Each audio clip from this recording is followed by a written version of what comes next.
This was where Boris Johnson came when he was trying to put together the new coalition of voters that won him the general election 2 years ago.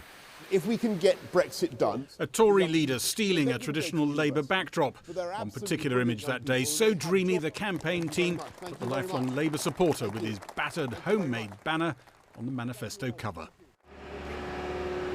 You dug it out? Yeah. You wrote this yourself? Yeah. You're on the back of the Conservative manifesto with this? Yes, they actually sent me the manifesto. Yeah? And it's on the back of it. I was over the moon. We've polled some of the Labour seats that went Tory in 2019 to see whether Boris Johnson is holding on to his new friends in the north. Here's where the two main parties were in share of the vote in these 45 seats at the last general election. When we polled these same seats 4 months ago, Labour had surged ahead, the Tories had dipped. This was pre-vaccine during the November lockdown. Now, 4 months on, and the Tories have pulled back to their general election position, Labour just slightly better than their general election position. Fair enough, he put us into lockdown a bit late, but he was trying to keep the economy going as well.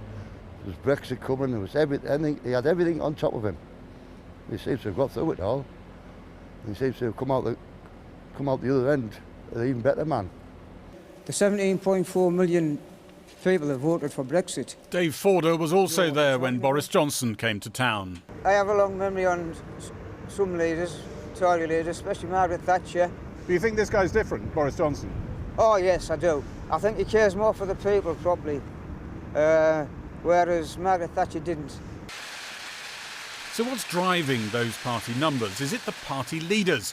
Last November, when we first polled the seats the Tories gained from Labour, Boris Johnson was getting a net negative rating. He's now got a positive one. Keir Starmer, over the last 4 months, has gone from positive to negative.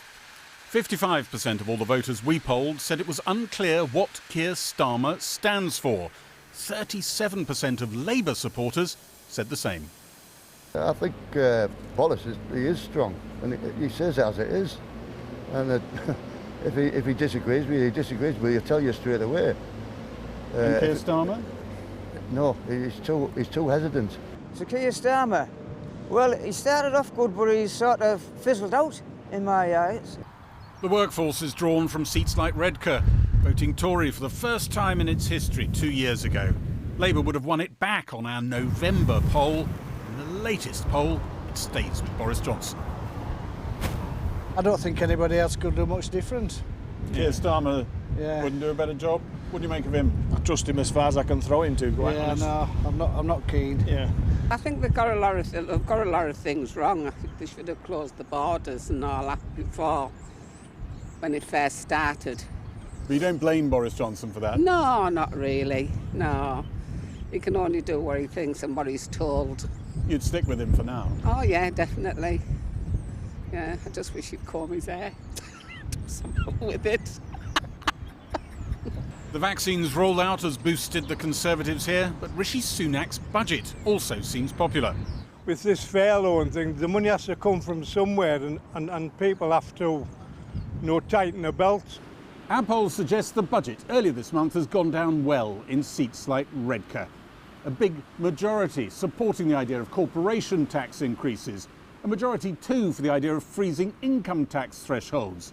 Where the government does come in for fierce resistance, though, is over the 1% pay offer to NHS nurses. A big majority against that. For them to get 1% is just, they may as well just not give them it in the first place. I think it's shocking. You think the Chancellor's good news? Yeah, definitely. Rishi Sunak? I think he's good. Well, don't we? Good. Definitely. He seems to have his head screwed on the right way and everything about him, isn't it? Our polls suggest voters here think the Tories have the better policies on areas like COVID and running the economy. Labour's lead on the NHS has dwindled to virtually nothing. That's helped pull voters who looked like they might have strayed last year back into the Tory fold, raising the prospect that seats people thought would never turn blue might just stay that way. Gary Gibbon, Channel 4 News, Redcar.